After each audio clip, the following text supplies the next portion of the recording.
Welcome back. Well, China's UN envoy condemning Israel's strikes on Iran, calling in an intensification, and claims concerns over what will come of Israel's actions. A new report from the Stockholm International Peace Research Institute finds China has the fastest growing nuclear arsenal in the world. Beijing not commenting on the report. Meanwhile, Minnesota Governor Tim Walz has thoughts over the conflict and which country is best suited to facilitate negotiations. Watch this. Who is the voice in the world that can negotiate some type of agreement in this? Who holds the moral authority? Who holds the ability to do that? Because we are not seen as a neutral actor, and we maybe never were. Now I ask who that is. And I mean, consistently over and over again, we're going to have to face the reality. It might be the Chinese. And that goes against everything they say they're trying to do in terms of the balance of powers.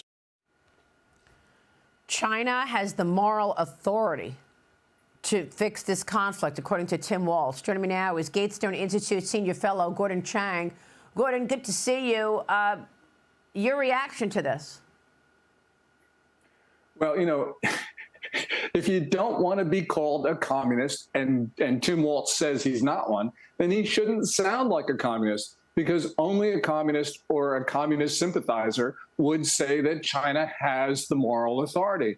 And by the way, China is not the neutral party, as Tim Walz said, because we know that China has been all in on Iran's side in this war. It's been providing everything but troops at the front. So Tim Walz is wrong about that. And if people want to wonder why he sounds like a communist, because he very well could be one. Yeah, I mean, he spent so much time in China, and I wondered if, in fact, what happened overnight was evidence that we do see China and potentially Russia supporting Iran in this Israeli conflict. Is that what you believe? Oh, well, certainly. Since October 7th, we have seen China's elevated commodity purchases of Iranian crude oil. China takes more than 90% of Iran's exports of that commodity. But we've also seen Chinese weapons go to Iran and to all three of Iran's main terrorist proxies, Hamas, Hezbollah, and the Houthi militia. And also Iran's own weapons have Chinese components in them. There's diplomatic and propaganda support. So China has been fully behind Iran.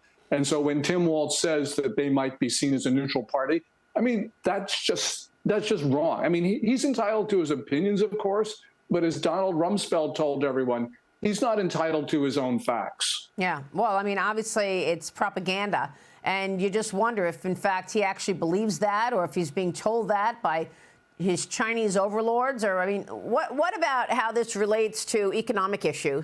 The U.S. and China had a handshake agreement on trade last week. A new Reuters report finds that talks on key rare earth minerals exports are largely unresolved.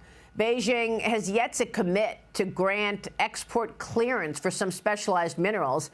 And we reported last week that the Financial Times was reporting that China was basically, dominating corporate players, saying, we want to know exactly how these rare earth minerals will be used. They wanted information, surveillance. And now the Wall Street Journal is writing this morning that global trade with China is becoming a one-way street as Beijing becomes less interested in other countries' goods, beefing up its own domestic industries.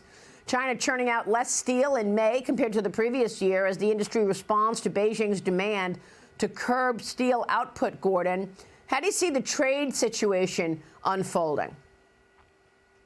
Well, there's going to be continuing conflict. We got to remember, we had a deal with China May 12th. The terms were announced. China's already violated that by withholding exports of rare earths. Now, they said that they have issued licenses to the big three car makers, but that's about it. And as you point out, these licenses are conditioned on the provision of an enormous amount of information. So, for instance, customer lists, operational data, workforce reports, all sorts of things which would not be considered appropriate for an export license. So China clearly is not complying. And at some point, President Trump is going to have to impose severe costs on Beijing for its failure to comply with the May 12th deal. That's right.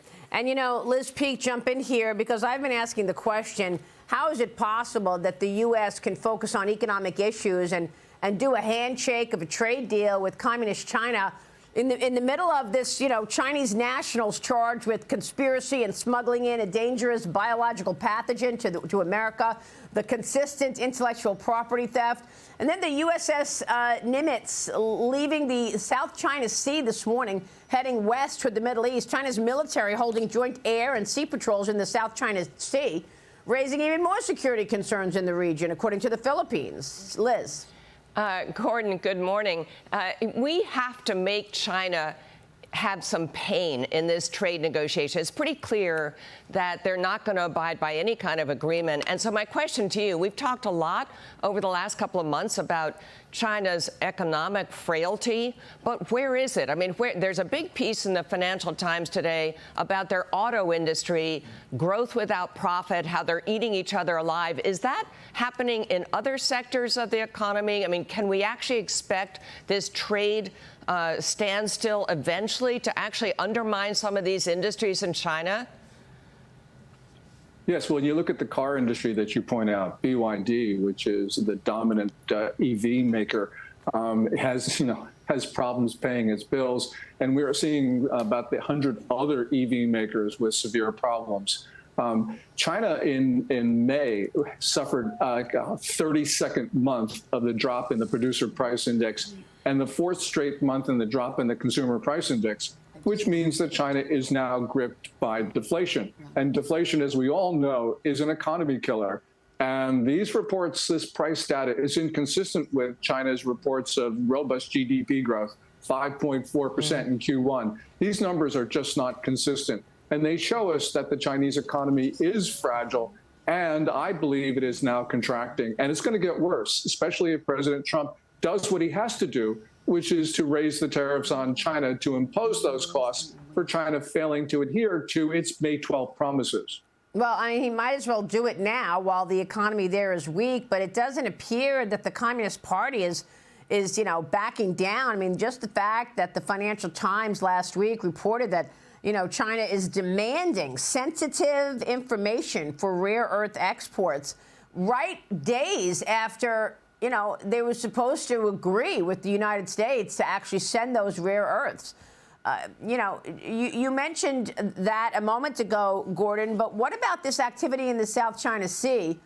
Is China now trying to involve itself or get more belligerent in the face of this Israeli-Iran upset? Yeah, I think that the most dangerous flashpoint in the world where there is not actually a war is the South China Sea, and it's right off the Philippine shores because China has been moving its vessels into that area and engaging in belligerent activity, including ramming Philippine ships, which it's been doing now for all of this year. Yes, Taiwan may be their primary target, but right now, the most belligerent activity is against the Philippines. We have a treaty to defend the Philippines, and so this brings us in as well. I fear that one of these incidents that China provokes is going to spiral into conflict.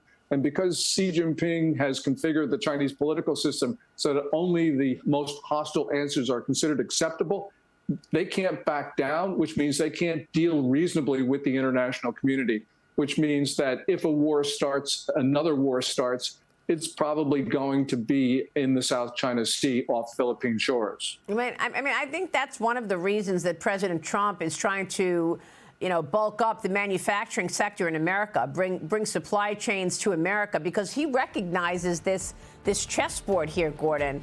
And I wonder if ultimately the answer is we do need to decouple from the Chinese economy. Yes, we certainly need to do that because China's been hostile. It's made very clear that it's going to use its position in supply chains to strangle the United States. They've done that with their rare earths. They've been actually threatening to do that with pharmaceuticals. Gordon, great to see you this morning. Thank you, sir. Gordon Chang, stay with us. We'll be right back.